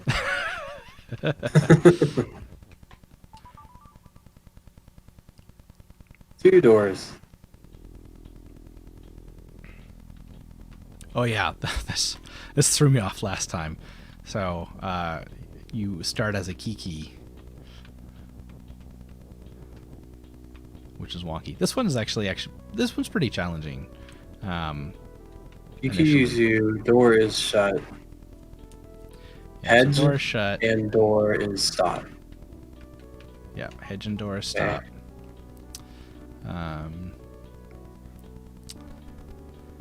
I like the bottom where it says flag is win, but it's not connected. Yes, that's going to become really important. Yeah, because it's like, that's to me a red herring. Like the way that that's set up is like you probably don't want to do it that way, but it looks like you should. So it's either like based on puzzle games I've seen in the past, it's either that you have to do it that way, but you have to do it in a unique way. Obviously, the way that it's set up now doesn't really help you. So did you get a kick out of what I just did? Door is you. Oh, yep.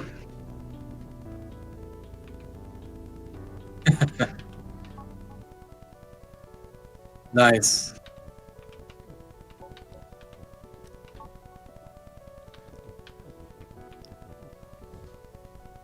Let's see. You know what mechanic I'm waiting for? What? And they may have it later in the game, but could be really, one, challenging to design, but also challenging to solve, is there are no sprites, just words. So, like, maybe there's very little sprites, like 1 or 2, maybe 5, but the entire board is like covered in words, and you have to push them in the right order, almost like pushing through a maze. So like like, I guess that's something I'm thinking about, is the ratio of the amount of words is important. That's interesting. Yeah. Oh, let's see here. Key is open. Nothing is shut. Wall is stop. Oh. I think I remember this. Wall is shut. Whoops. Key is defeat, apparently. So, go away, key. I don't like you, key. Ah. How about star is open? I think that makes more sense. Oh. Because wall is shut. Anything shut can be opened. Anything shut can be opened. But that's interesting because it's kind of like the same thing as lava or water. Yeah. When water is sink, right? Yeah, absolutely. It just, the only difference is it doesn't destroy you. Yeah. For the fact that it's shut. So. No. Let me see here. I like how Deep Quantum says those levels are coming from like a little while ago. Yeah. Like, yeah, I know. So we have these two sort of conflicting things now, because you have key as defeat and key as win. Now what happens is if we go here and try to touch the key, defeat happens before win does. But we can actually break this one. Yeah. But I just wanted to show that that was a thing. There is absolutely an order of operations for how it will check different things going down the list.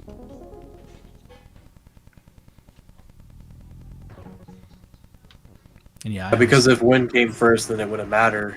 Right. But yeah, I mean, like I was saying, I almost feel like the win roll always comes last. Mm-hmm. Yeah, I think. Like, and if you open up the start menu, you'll see that. And I guess I don't know if that's like specifically done that way. I feel like it is, because obviously it works that way. Now I've got to find out, because that's actually really interesting of whether or not the... Yeah, we were kind of hinting on that before about the order operations. And if you open up the start menu, it's my understanding that from top down, that's how those rules apply. Must be interpreted. That's really fascinating. Okay. Let me see. I'm going to go... I want to do this really quick again, because I want to actually see how. So you can see the key rule again. Yeah, I want to see once I set. Let's see, key is star is open. Because I find that would be really interesting to see it, because that'd be great as like a. Okay, so I want to grab key.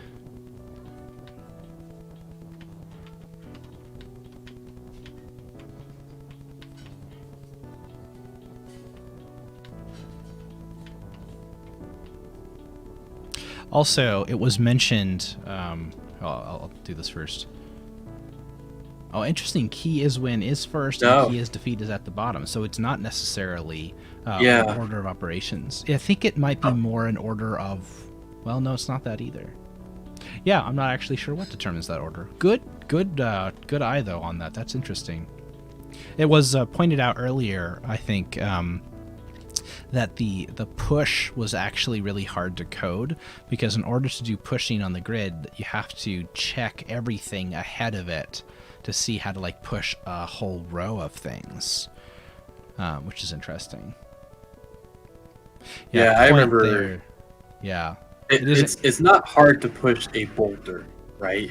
When right. that's the only thing that can be pushed. But when you have to Push. infer how many are ahead and what is in line with that you could conclude with, yeah, it becomes pretty challenging real quick, I'm assuming. That's interesting. The game does scan the rules based on XY coordinates. That's fascinating. And also, I'm noticing, looking at the rules, that they're all grouped by the first word. So, I'm wrong about that. Because key and key is not together. Star and star was, and wall and wall is. But those were actually connected to the same thing. Interesting. Okay, well, anyway. Yeah, I wonder if it just. I mean, I don't think that at this point I could say that the order that they appear in the start menu matters, but they may actually. There's a comment that said it scans the rules based on XY coordinates, so maybe that's where. Oh, gotcha. That might make sense, actually. Yeah, that's possible. But under the hood, there's something else going on with in terms of defeat always happens before victory. Which that's a little sort of sad, isn't it? Yeah, because the point would be to make sure that however it's determined is consistent. Because you never want a scenario where it's inconsistent with the previous level, because then that kind of like learned experience. Yeah, so this level, I think, is the last one that I played last night and sort of prepped for this. And this was a little weird. Rose is red, violet is blue, flag is win, Baba is you. I got a real kick out of that for some reason. Yeah. I also remember I really fussed around with this for a long time before I figured out how to do it. Let's see. Oh, that's another thing. So especially like this scenario, I'm really bad at those slide puzzles. Yeah, I know what you're talking like the about. ones that like make an image. I'm really good at those, and the reason I'm really good at those is because of Zelda Wind Waker. I had to look up how to do the slider puzzle in the like one island, and I got really good at them. I love doing. Oh those. yeah. No, I love those. I don't know. I think it was a little bit different than. I mean, they're the same concept, but like something about having where you're controlling a character rather than like, I know where I need this to be. Kind of helped a little bit. That's right. I think I figured it out. Yeah. So Rose is now me, and Baba is win, and so now I can move the roses around and go win. So you hit Baba by hitting nice. Baba. Yeah. Well, now we're so starting. This, Go ahead. I was just gonna say this set of levels are like. I like the little robot dudes. They look like little. Oh androids. yeah. Island 1, float. This looks familiar. Oh yeah, I know. I did play some of these. Because this is, remember that vertical thing I was talking about before. So yeah, this is exactly the same level, except it has Baba is float tied to it, which is actually really fun because you're like, okay, yeah, sure, let's do this. Wait, what? It's because you are floating and the flag is not. So the flag is actually underneath of you. And so because you're floating above it, you can't get to the flag. a little bit. I see. And actually, if you look at the character, really the character kind of bounces up and down just slightly, indicating that it's floating. It's fun. Very subtle, though. Well, I guess that's going to kick you in the butt later when something's floating and you don't notice it. Yes. If it's so subtle. But I think that's the point, right? Yes. I'm trying to remember how to do this. Is it? Could you do Baba is float is win? No, it's just it's actually it's simpler than that. But you can't change the fact that Baba is floating. So I'm just gonna replace Baba with rock, and rocks are not floating. So.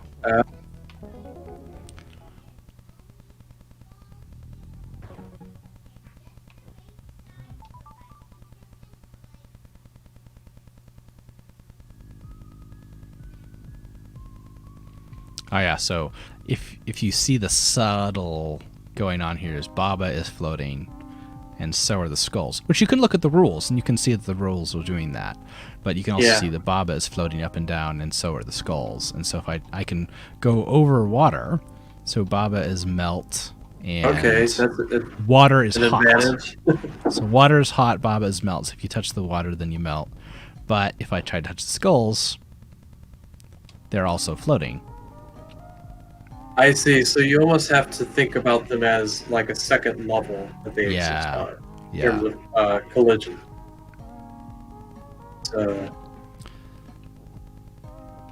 So you could stop Baba from floating, but then you would have all the issues that so weren't an issue. So you can't get past that.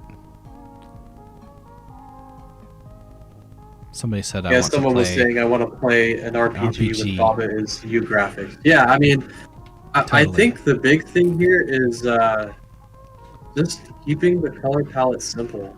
Yeah. Like, you know, I think that's one of the easiest things to do to make a game. Oh, I see what you did. I made the water float, and so I could go underneath the skulls. And you can see the layering right there is behaving as expected. Sorry, go ahead with what you were saying. But yeah, I mean, all I was gonna say is like it's so easy to have like because you can get there's a bunch of different color sites out there.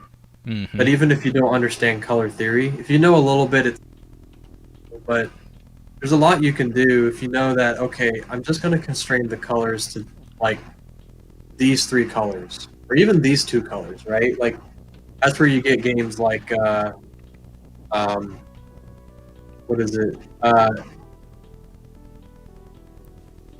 Limbo, where you get a bunch of indie games that are now just black and white, and people are like, "That's so crazy amazing." I'm like, "Well, okay, yeah, the visuals were amazing because you're basically playing around with silhouettes, which is really a great way to describe like a semi-horror game in a sense.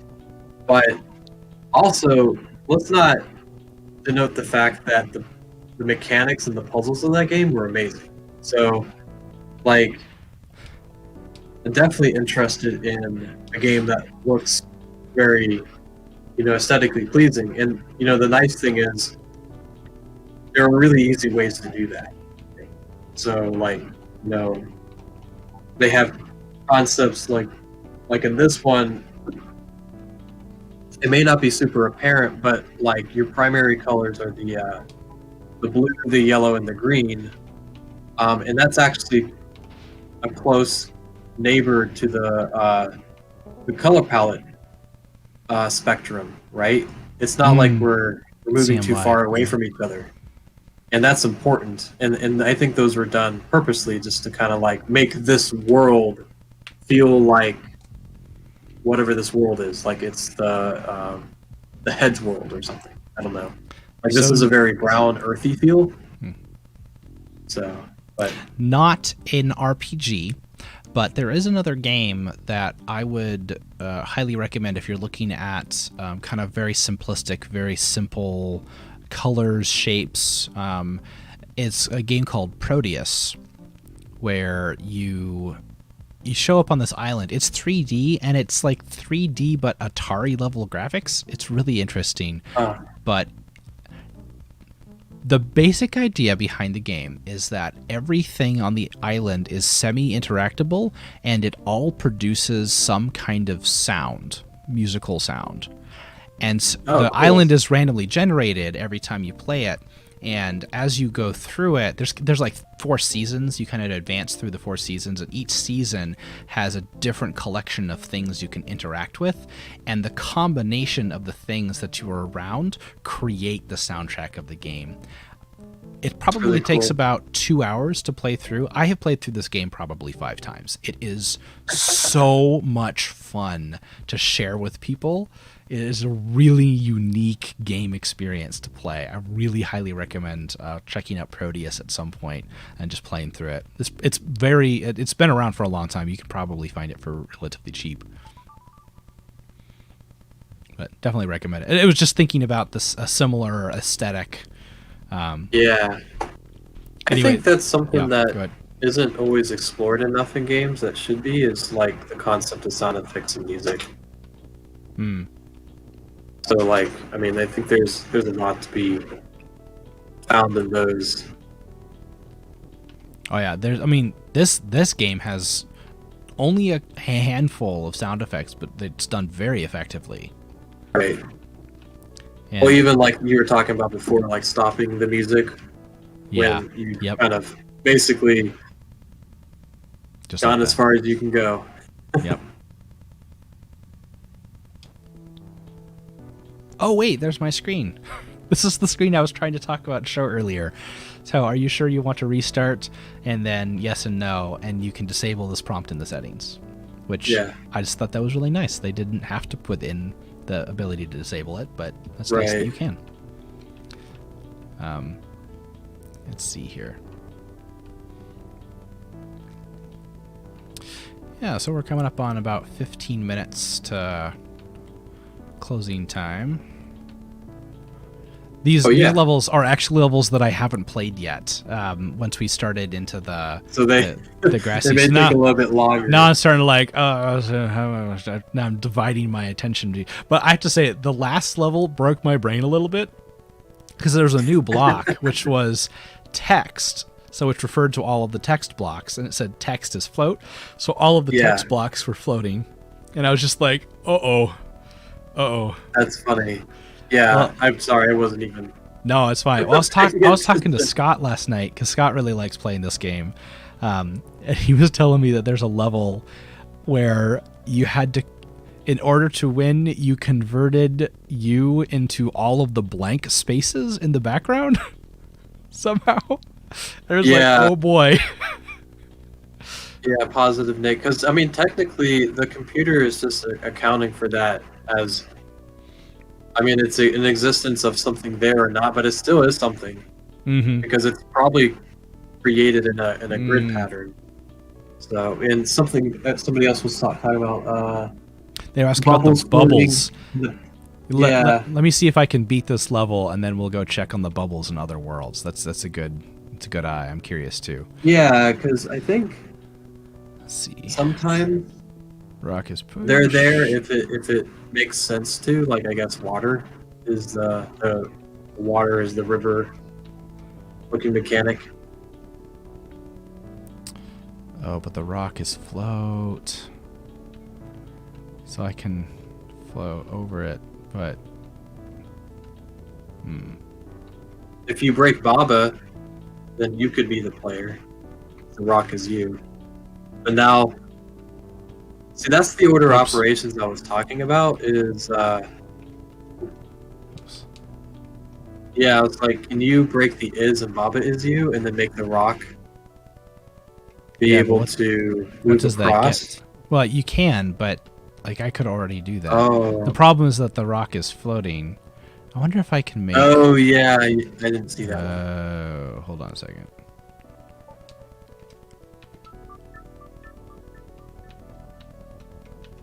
It's simpler than that.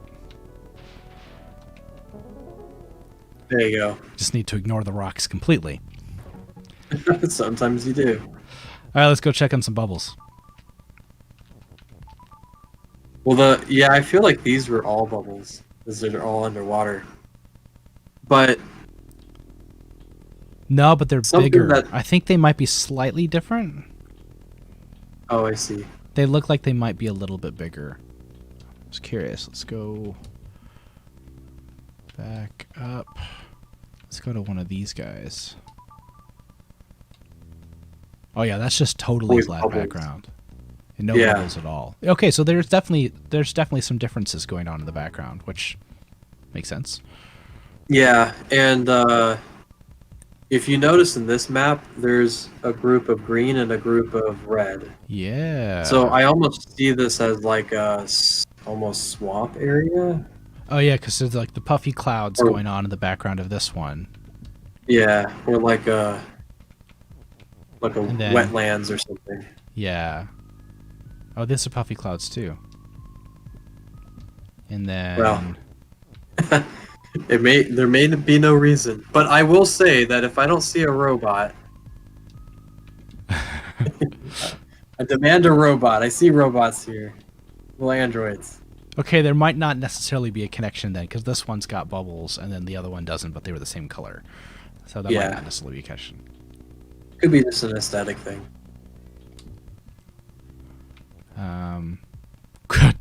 Bridges. Uh-oh. Oh, is this one of those harder ones? Yeah, this is one of those harder ones. Oh, this is different. This is yes, it's the same thing, but it's not the same thing because right now both rocks and text are floating. Oh, that's really interesting.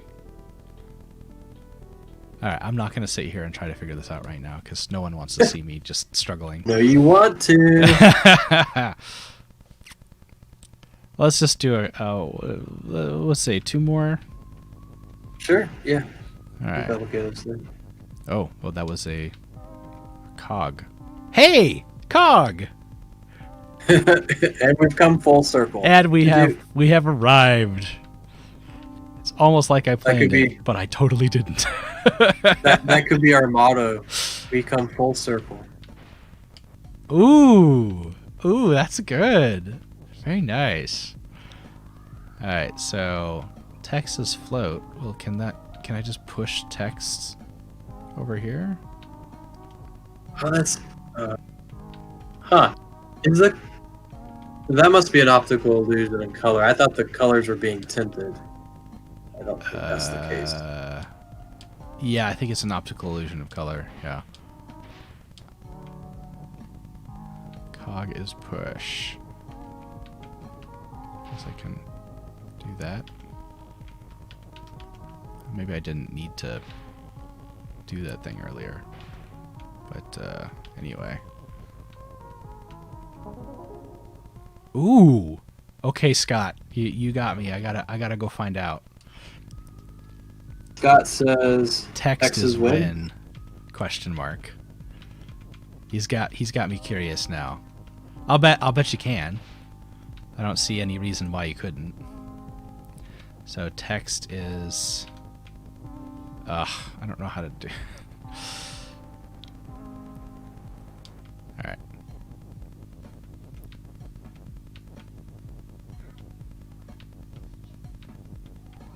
Did you push the COGG into the float from above? Yeah, I think that's what I'm gonna do. Oh, what? Wait. I don't know what just happened. What? How did it destroy all of them? Oh, is it because now that it's not floating, the textin is now in the water? You can't, Scott says you can't remove float from text. Oh, you can't remove float from text. Probably. Well, unless you'd have to get Bava and text to overlap for that. Yeah. Yeah, because what's happening is the text and is words are falling into the water because they don't float anymore.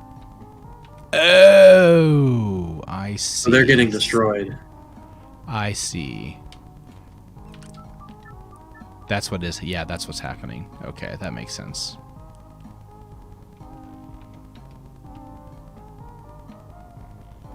Well, I wonder. Okay, well, let me just do.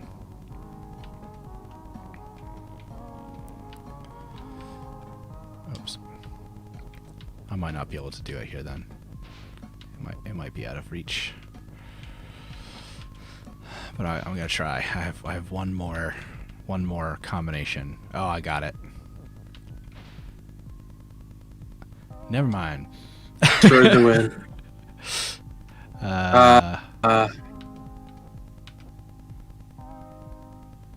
Yep. Nope. Sorry. I don't think that's gonna work. Oh well. It's interesting though, but yeah, it's like that's one of those ones. I'm pretty sure when designing this game, he was like, "Is there a way to make this game or this level where you can say text is win?" Well, that'd be one of those alternative routes. Thanks, Scott, for putting us on a wild goose chase on that one. But it was kind of fun just to see if it was possible. I'm sure that somewhere it's got to be possible. This level's interesting because this feels like like a some kind of That just RPG rogue dungeon, like up down, like a Zelda game, right? yes. Yes. So Bolt is push, but it is not okay, so move. look at the top left. A is wait. Wait. That's new.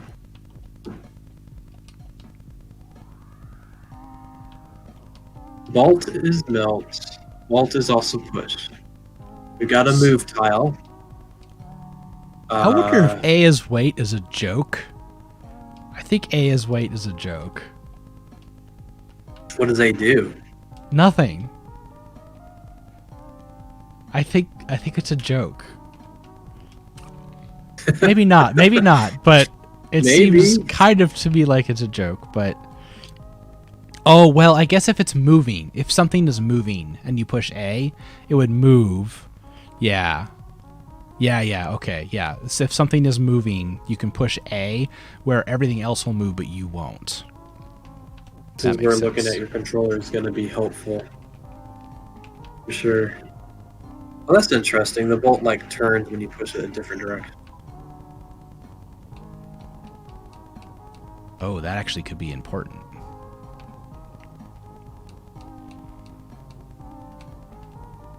Can you melt the Kiki? Oh, I guess that doesn't matter. Okay, because I can't push it.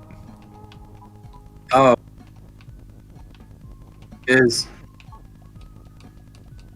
Oh.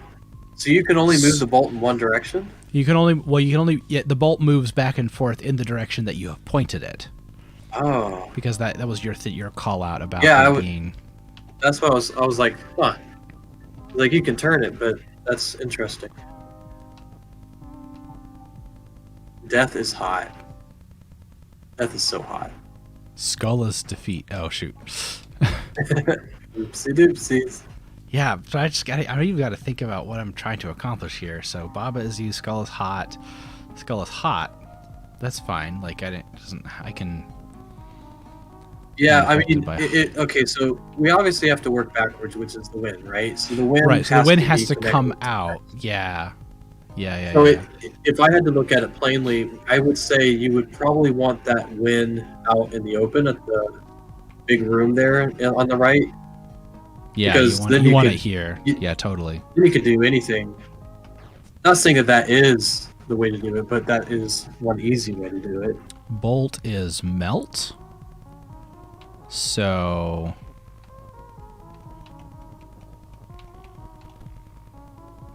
what was skull is hot, bolt is melt. So maybe let's try this.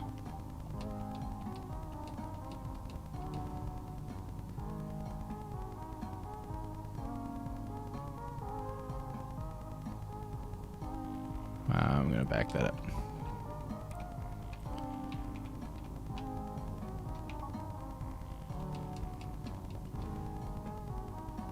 Dang.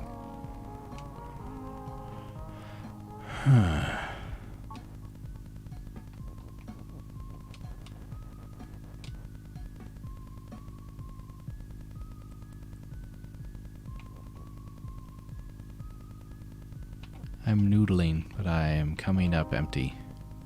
Yeah. I get the sense. I mean, ideally, you would want to move that hot from the skull, so the skull doesn't really do anything. Yeah, but as soon as you do this, you're trapped. Right.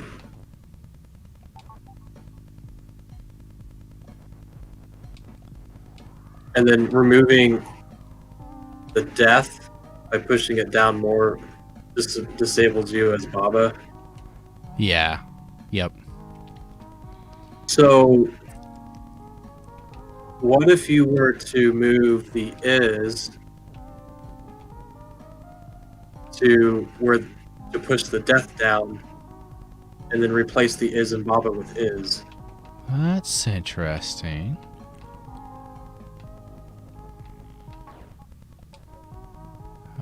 Right now, because that makes skull as defeat. But we could use the bolt. No, we can't because there's no is. All right. Could Anybody you in the audience? uh, Bolt is hot? No, Bolt is melt. Bolt is melt right now.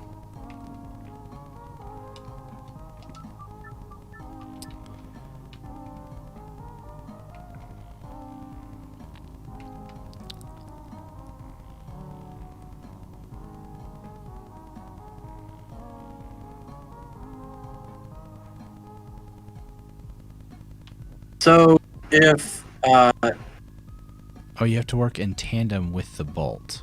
Oh, that's interesting.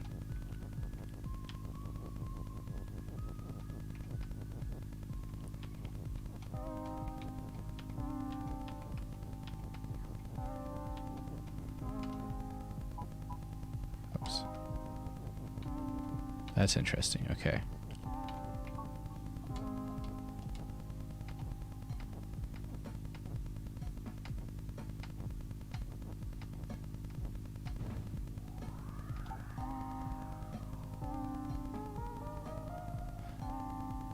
Oh, you need to be one. You need to be one ahead of it.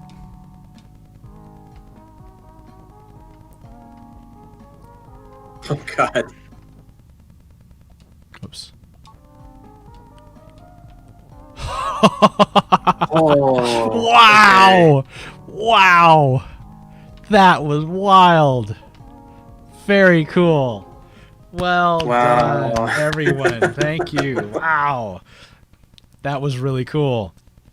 Very, I very mean, cool. that isn't anything new, but that was something that was like really satisfying to That was finally very see. satisfying. It was really cool. Yeah. Well, Huh. no, that's not what I was going to do. Go back to the map. And yeah. So, I think it's time for us to wrap up here. Sure. But yeah, There's Baba is you, everyone. Yeah, that was really cool. I think I feel like I have that in my Steam. I have to look. I got it somewhere. Yeah. But yeah, I'll definitely have to play that now. Like I said, I didn't quite finish like this definitely gives me like Super Meat Boy like vibes. Very simplistic, but like unveiling mechanics as you go, and then kind of like building on top of those. You know, makes you feel really powerful by the end when you're like solving all these different mechanics. Mm-hmm. So that's cool. I think a lot to learn in terms of like thinking outside of the box in a sense. I mean, that's always the hope, right? Like that you can make the player think a little bit differently because a puzzle game has been done so many different times. Oh yeah, But this sure. definitely, Absolutely. right off the bat, makes you think, oh wow, if that mechanic is different, then how do you do that? And I will give a word of warning with design. Like, not a warning, but like a little thing to put in your pocket, like a little note. Is you don't have to like create something entirely new. I mean, even this game isn't creating anything entirely new. It's just changing one mechanic just slightly, and that's going to help you create a game that not only anybody can kind of pick up, but it also helps you in design because you're not trying to think of 1,000 different variables. Even though this probably at some point in time is juggling dozens, if not hundreds, of variables depending on what you're working on. But like a lot of times, people try to be like, "I gotta get that new thing that nobody's ever felt before." It's like, well, yeah, but don't think of it so broadly. Don't think of it so ginormous. Think of it like a really small thing. And think of it as a game that you like, right? Like maybe there's a mechanic in a game like, oh, I really like this game, but I wish they would have done this. Drive at that. Like maybe that was what inspired Harvey. How you pronounce his name? Whatever the designer's name is. Yeah, it was a lot of fun, and I'm pretty sure based on the like mechanics of the levels and everything, they had a lot of fun playing this game and making it too. So. Yeah, definitely. There's a lot of joy, I guess, in this game, and I feel like that's actually kind of a trademark of this particular game developer. Is he works really hard to make things look and feel really good. So a lot of his games are simple. I mean, it's mostly him making them, and so they're not very complex rule sets, basic ideas, that kind of a thing, but just nice little twists on them, fun little quirks, and really strong execution on the few pieces that he gives you to play with. So yeah, I think there's a lot of good work going on here, definitely. Well, I am going to transition us. Here we go, and goodbye. That song would be stuck in my head. Yeah. So, hey, thank you everyone for coming out and checking out Baba Is You with us. Had a lot of fun pairing up with you, Wes. Getting to talk through. Actually, I think it made a lot of a difference that you hadn't seen it before, so you got to have all of the sort of like really cool, like that first moment in that first level where I walked off to the left. That was great. That was real fun. I'm glad I never tried it. I was thinking about looking it up, and I'm glad I didn't, because I didn't know it was like kind of games where it's just like, oh, this is different. And this is why people, like I said, nothing crazy, but like it does give you a lot of thought on what could happen. So it was really cool. Thanks for inviting me to join you, allowing me to join you. And then, I would even say, like, if you guys are enjoying these series and you like them from time to time, and maybe you want to be a part of one of these, let us know, and maybe we can work something out. There's also a lot of different events coming up. So next Saturday is our game dev meetup. So that'll be right here on the YouTube channel again, from like 1 to 4. So feel free to join us there if you have a talk that you want to do. Even if it is breaking down game design mechanics, like we'd love to have it. So definitely check that out. And sorry, I'm like throwing in a bunch of announcements at the end, but nah, but there it's all right. It's all right. I wanted to talk about. So as you guys know, or may not know, GDEX is hosting a 2-week game jam. So that's going to be happening fairly soon. It's going to be September 18th through the 27th, if I remember right. So it's a little over a week. If you want to be a part of that, it's entirely free. We're going to have a lot of fun with different like talks and stuff is what we're working to gear up, and mechanics and stuff. So if you want to be part of a game jam where you're making a game within about 2 weeks with other people online, let us know. You can let us know on this channel, or you can let us know on our Discord, and we'd be happy to have you. So look out on that. We're going to do another post on that information too, but those are the 2 big things I can think of. But yeah. So thanks again, Caleb, for having me and letting me try this out. Yeah, it's been a lot of fun. I recommend playing it. It's a good brain twister to warp your sense of reality and what is up and down and what is Baba. Also, we're always looking for suggestions for games. There's a great list of suggestions that came in for this round. Also looking for categorical suggestions. So I think Wes threw out a bunch of those last time. Definitely always looking for interesting categories. And the number one thing we want to do here, as always, is support all of you in your game development efforts. So we want to make this the most useful tool for you, as this is our sort of breaking down design in other games to benefit you and how you make yours. So glad to be able to do this for you all and be a part of it. And I will see you on Saturday and next month. So thank you all. Cool. Thanks for stopping by, everybody. We'll catch you later. Yep. And the end.